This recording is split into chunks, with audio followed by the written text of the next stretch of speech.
Hello, and just a little project I thought I'd share with you, and it's along the lines of how do you do carpentry, how do you create anything with not even really the basic tools. I mean, we're even in a situation we don't even have a hammer between the three of us because of recent changes, but it is what it is. We don't dwell on that, we just move onward and upward.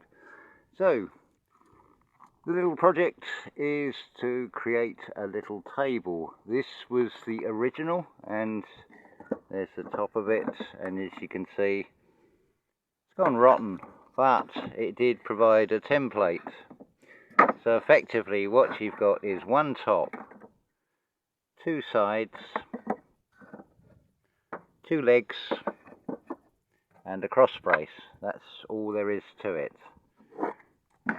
And it's not particularly square. I wanted it to have that sort of rustic look. It's using salvaged pieces of wood, and this one is actually this one was glued and screwed. It's only got 6 screws in it. The critical part with this is both legs have got to be identical in their measurement. The 2 side panels also have to be, oh, they don't have to be identical, but pretty much the same size, and then the top. I'm not going to give you dimensions because you just build it to suit whatever purpose you want it for. In this one it's just a little table, so it's not so far to stretch for coffee cups, and then it's just covered with a bit of rubbed in candle wax as a sort of protection. So we come on to the actual construction. There's a Mark II that I've made. We'll come on to the construction of that in another video, because I want to keep these short. They take a long time to upload, so little and often, a bit like sort of eating and things really. Don't overdo it. And of course, big table. That is simplicity itself. Very little carpentry skills. That is literally knocked together, not by myself, but I thought that's a pretty good thing. What we're looking for is functional and practical at this stage. The cosmetic tidying up, unfortunately, like it's got white filler.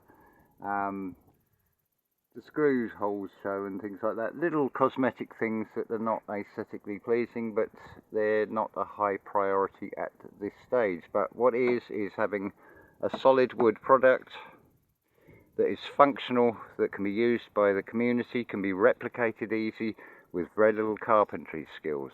So I'll come on to these in the next video, but this is just a quick little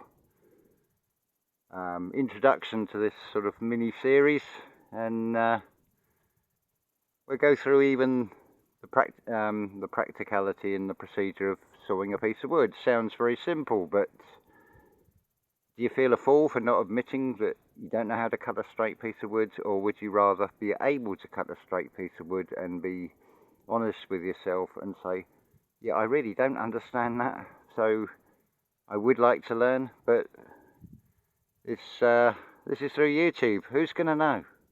And who really cares? And at the end of the day, does other people's opinions really matter? Are you going to allow that to affect you and have a power over you? Are you just going to prove to yourself, not prove to the outside world, but prove to yourself what you are capable of, what you can create for yourself, what you can create for others? Because this is a community item. It is for the community. If I leave this place, these items stay here. So I'm just sharing sort of practical tips and advice. Let me know what you think in the comments. I shall follow this up with the part 2.